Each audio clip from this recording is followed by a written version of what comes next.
يا أيها الذين آمنوا اتقوا الله حق تقاته ولا تموتن إلا وأنتم مسلمون اللهم ارحمنا بالقرآن. Hadirin jemaah salat subuh yang mudah-mudahan dirahmati Allah. Alhamdulillah, kita bersyukur dan memuji Allah Subhanahu wa taala atas segala nikmat yang Allah telah karuniakan kepada kita. Semoga nikmat yang Allah telah berikan kepada kita selalu mampu untuk mensyukuri nikmat-nikmat tersebut, yaitu dengan berusaha kita mentaati Allah Subhanahu wa taala selaku zat yang telah memberikan nikmat kepada kita. Hadirin jamaah salat subuh rahimakumullah, insyaallah kita akan kembali melanjutkan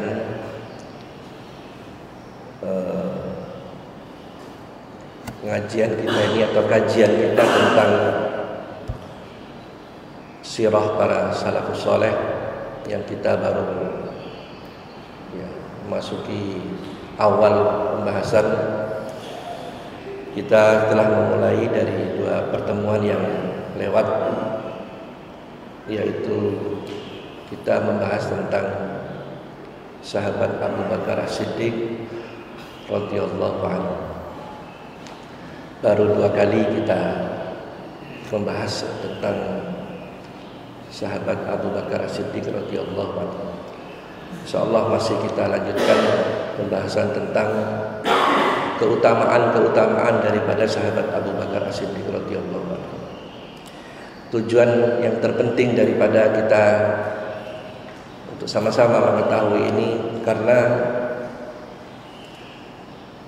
kehidupan para salafus saleh, terutama para sahabat Rasulullah sallallahu alaihi wasallam, berkumpul pada diri mereka keutamaan-keutamaan, sehingga kita berharap dengan mengetahui keutamaan-keutamaan itu kita bisa setidaknya mengikuti, bisa menjadikannya teladan, bisa kita ikuti dalam hidup dan kehidupan kita.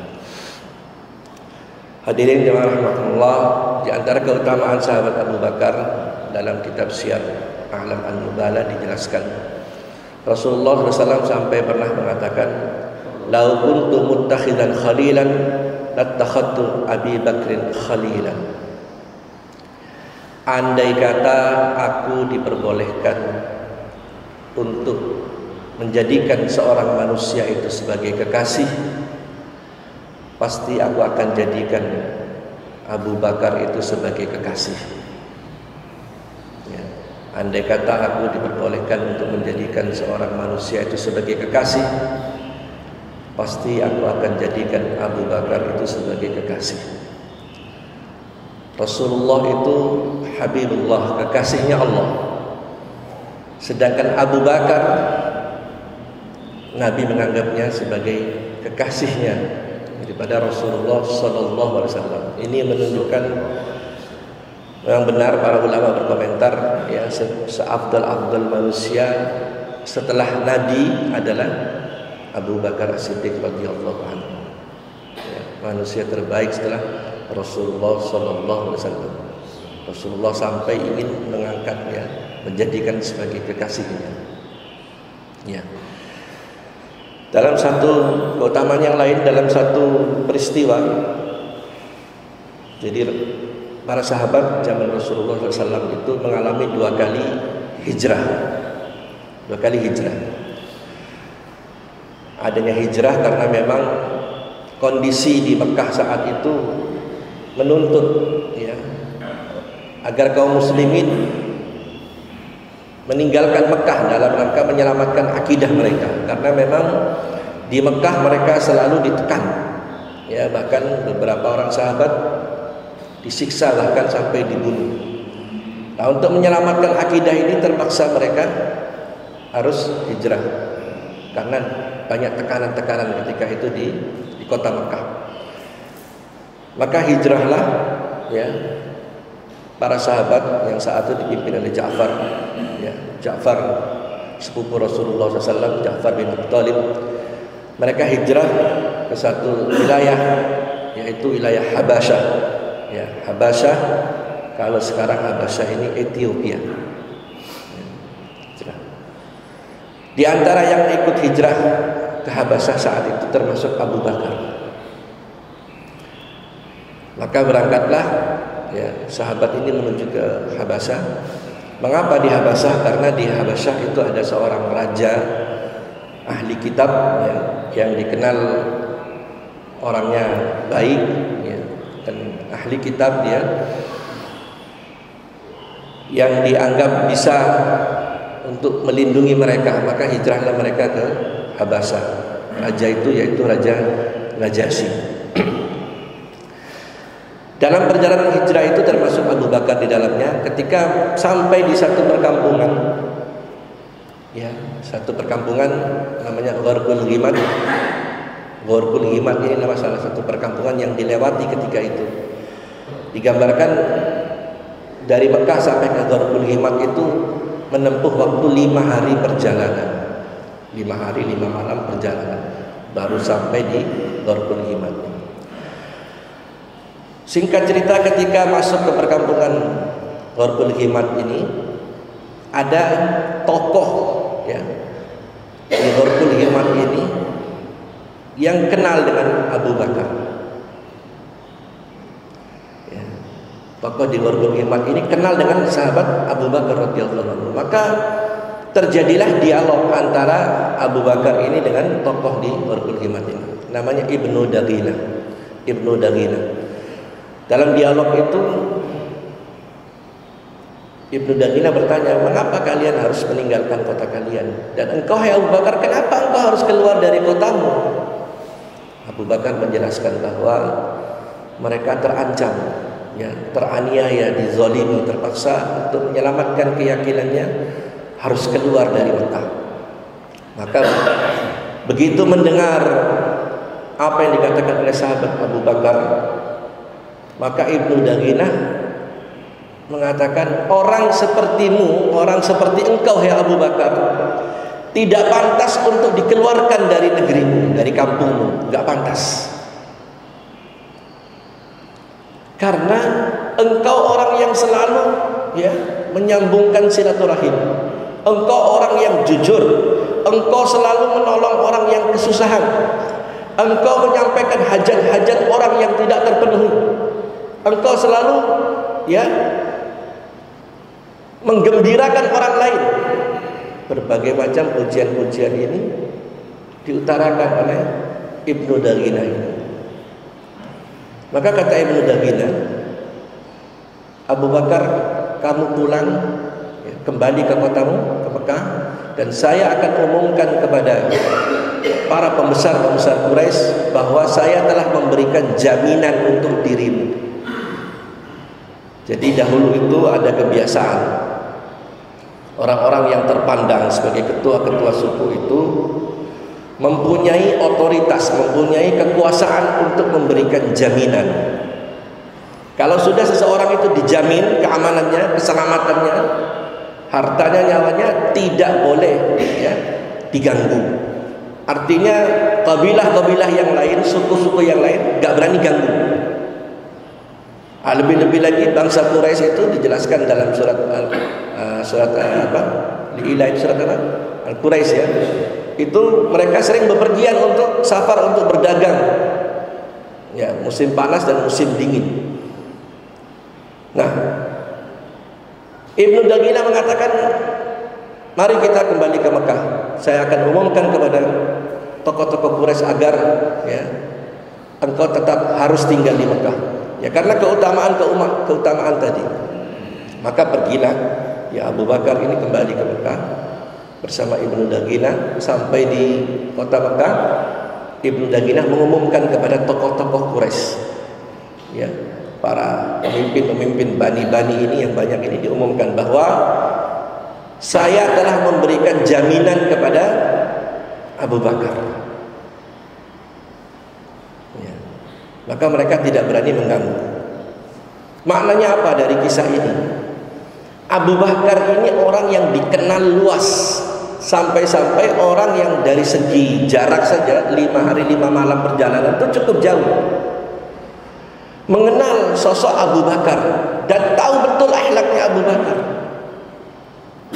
Abu Bakar orang yang jujur, ya, yang selalu menyambungkan silaturahim, selalu menghormati tamu, menolong orang yang kesusahan. Apa yang dikatakan Ibnu Daginah ini persis, ya, persis benar dengan apa yang pernah dikatakan oleh istri Nabi Sayyidah Khadijah radhiyallahu anha. Ketika Rasulullah SAW keluar dari gua Hira dalam kondisi ketakutan, ya, setelah didatangi oleh malaikat Jibril alaihissalam, dalam kondisi ketakutan itu istri beliau Sayyidah Khadijah radhiyallahu anha menghibur Rasulullah. Kata Khadijah, wahai suamiku, Allah tidak mungkin, ya, akan mencelakakanmu wahai suamiku. Karena apa? Engkau orang yang selalu menyambungkan silaturahim. Engkau orang yang jujur. Engkau orang yang menghormati tamu. Engkau orang yang selalu menolong kesusahan orang lain. Engkau yang suka membantu hajat-hajat orang lain. Apa yang dikatakan oleh Ibnu Daginah ini sama persis dengan apa yang pernah dikatakan oleh Sayyidah Khadijah kepada Rasulullah. Dari sini kita tahu akhlaknya Abu Bakar ini mirip dengan akhlaknya Rasulullah sallallahu alaihi wasallam. Ya. Sampai-sampai orang yang di jauh, ya, jaraknya jauh, kenal siapa Abu Bakar. Orang sepertimu tidak pantas untuk dikeluarkan dari negeri. Ya. Nah, kemudian Abu Bakar ini di antara keutamaannya di antara keutamaan sahabat Abu Bakar radhiyallahu anhu, Abu Bakar ini orang pertama yang berinfak di jalan Allah Subhanahu wa taala. Ya. Orang pertama yang mengeluarkan hartanya di jalan Allah Subhanahu wa taala. Bahkan Abu Bakar ini, ya, banyak membebaskan para budak. Ketika Bilal, Ammar, ya, Bilal, Ammar, Sumayyah dan yang lain-lain itu, Amir bin Fuhairah disiksa, ya, ketika itu Rasulullah tidak bisa membantu. Ya. Maka ketika itu Abu Bakar dengan hartanya, ya, menebus para budak itu, termasuk Bilal. Yang paling keras menghadapi siksa ini Bilal, karena memang Bilal ini orang, ya, maaf, bukan asli orang Quraisy, ya. Bilal ini orang Habasyah, orang keturunan kalau sekarang orang hitam, yang kulit hitam. Ya, Bilal itu tidak ada harganya saat itu. Ya, budak yang hitam. Maka Abu Bakar menebus Bilal dan beberapa orang yang disiksa ketika itu. Ditebus dengan uang pribadinya Abu Bakar, termasuk Bilal ini. Ya, sampai-sampai orang tuanya Abu Bakar, Abu Quhafa, wahai anakku, kalau engkau mau menebus budak, tebuslah budak-budak yang kuat. Budak-budak yang kelihatannya gagah. Kenapa kau harus menebus Bilal?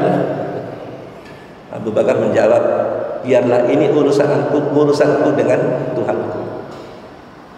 Ya, Abu Bakar dengan uangnya menebus para budak yang sedang disiksa, ya, oleh para musyrikin Quraisy. Ya. Ini keutamanya Abu Bakar. Saat itu orang lain belum berani, ya, ya, belum mampu berbuat seperti apa yang diperbuat oleh Abu Bakar, orang pertama yang berinfak di jalan Allah. Ya. Sampai-sampai karena banyaknya Abu Bakar berinfak di jalan Allah, Rasulullah mengatakan, ma naf'ani malun qat ma naf'ani mal Abi Bakar. Ya. Tidak ada harta yang lebih utama daripada harta yang dikeluarkan oleh Abu Bakar. Ya. Tidak ada harta yang lebih utama melainkan harta yang dikeluarkan oleh Abu Bakar. Rasulullah mengatakan ini di depan sahabat Abu Bakar sampai Abu Bakar menangis.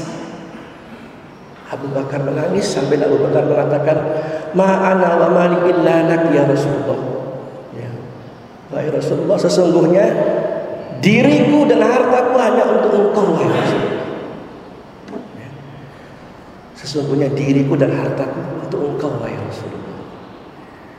Nah, inilah ya keutamaan Abu Bakar. Tidak ada harta yang lebih utama kecuali ya, yang lebih bermanfaat kecuali hartanya Abu Bakar. Ya. Walaupun dalam perjalanannya setelah itu para sahabat banyak berinfak jalan Allah, tapi tidak menyamai hartanya, keutamaan harta Abu Bakar. Mengapa? Abu Bakar mengeluarkan uangnya berinfak di saat-saat awal, di saat-saat sulit. Ya. Di saat-saat sulit dia sudah berkorban. Di saat-saat Islam tertekan, tertindas, dia sudah keluarkan hartanya di jalan Allah. Maka tidak ada harta yang lebih utama kecuali harta yang dikeluarkan oleh Abu Bakar. Ya. Sampai-sampai sahabat ini iri melihat kedermawanannya Abu Bakar. Ya. Karena banyaknya berinfak. Satu waktu Rasulullah mengumumkan untuk para sahabat berinfak.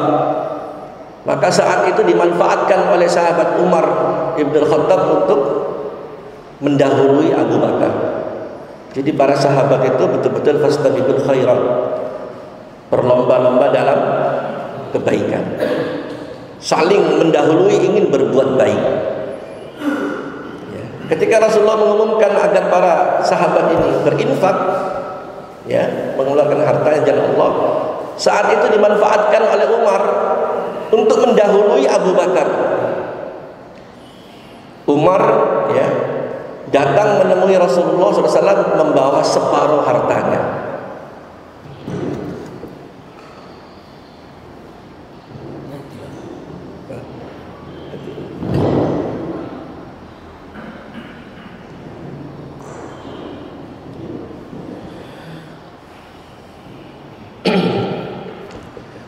Umar mendahului Abu Bakar, dia datang dengan separuh hartanya. Sehingga Rasulullah melihat Umar membawa separuh hartanya. Rasulullah bertanya kepada Umar, "Ma abqaita li ahlik?" Apa yang kau sisakan untuk keluargamu, hai Umar? Kata Umar, "Mithlahu."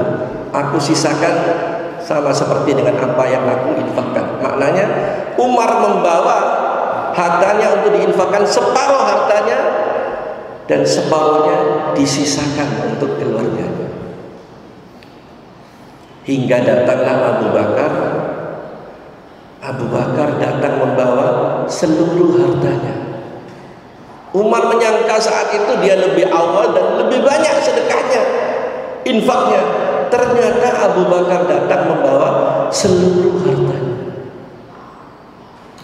Rasulullah bertanya kepada Abu Bakar, "Maaf, tadi apa yang kau sisakan untuk keluargamu?" Kata Abu Bakar, "Abqaitu lahumullah wa rasuluh." Aku sisakan keluargaku, ya. Aku tinggalkan untuk keluargaku Allah dan Rasulnya. Luar biasa. Sehingga Umar ketika tahu Abu Bakar ternyata masih lebih unggul, dia datang dengan seluruh hartanya. Ma usbiku ila syai'in abada. Selamanya aku tidak akan pernah bisa mengalahkan Abu Bakar. Ya. Selamanya aku tidak akan pernah bisa menang melawan Abu Bakar. Ini diantara keutamaan Abu Bakar.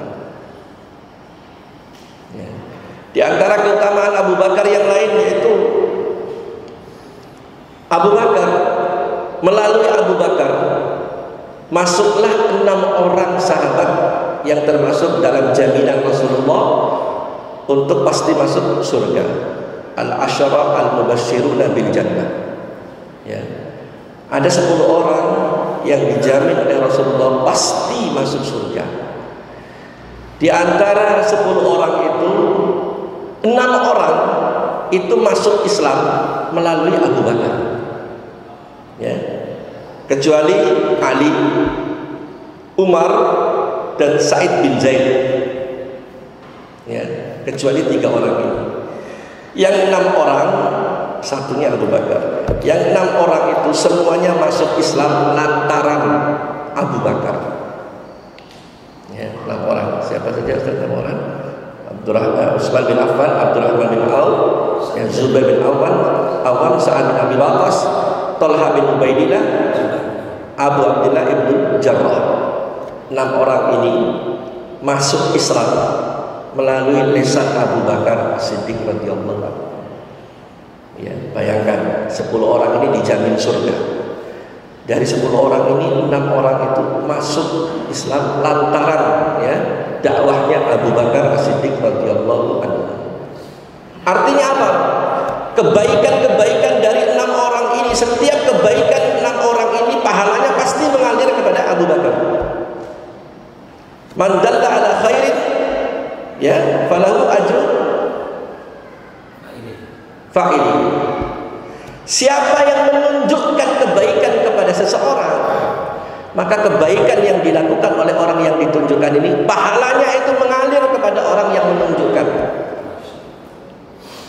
Bayangkan hadirin, betapa utamanya sahabat Utsman bin Affan dengan hartanya, luar biasa. Betapa utamanya Abdurrahman bin Auf dengan hartanya, luar biasa. Semua kebaikan-kebaikan mereka itu masuk mengalir kepada Abu Bakar. Ya, jadi siapa yang menunjukkan kebaikan kepada seseorang, dia akan mendapat pahala seperti orang yang mengerjakan kebaikan itu sendiri. Pantas ya, Umar pun mengatakan ya, dan dikuatkan oleh para ulama yang lain juga, kalau saja imannya umat Islam ini ditimbang dengan imannya Abu Bakar, tentu imannya Abu Bakar masih lebih berat daripada imannya seluruh umat ini. Luar biasa ya keutamaan Abu Bakar ini. 6 orang itu masuk Islam lewat lisannya Abu Bakar, sehingga seluruh kebaikan-kebaikan dari 6 orang ini Abu Bakar mesti dapat pahalanya. Ya. Nah, hadirin jamaah sekalian rahimakumullah, mungkin itu saja dulu ya, kita nggak usah lama-lama. Insyaallah kita sambung pekan depan, masih kita akan selesaikan mungkin 1 kali pertemuan lagi ya. Kita akan membahas keutamaan-keutamaan daripada sahabat Abu Bakar Siddiq radhiyallahu anhu. Subhanakallahumma wa bihamdika asyhadu an la ilaha illa anta astaghfiruka wa atubu ilaik. Assalamualaikum warahmatullahi wabarakatuh.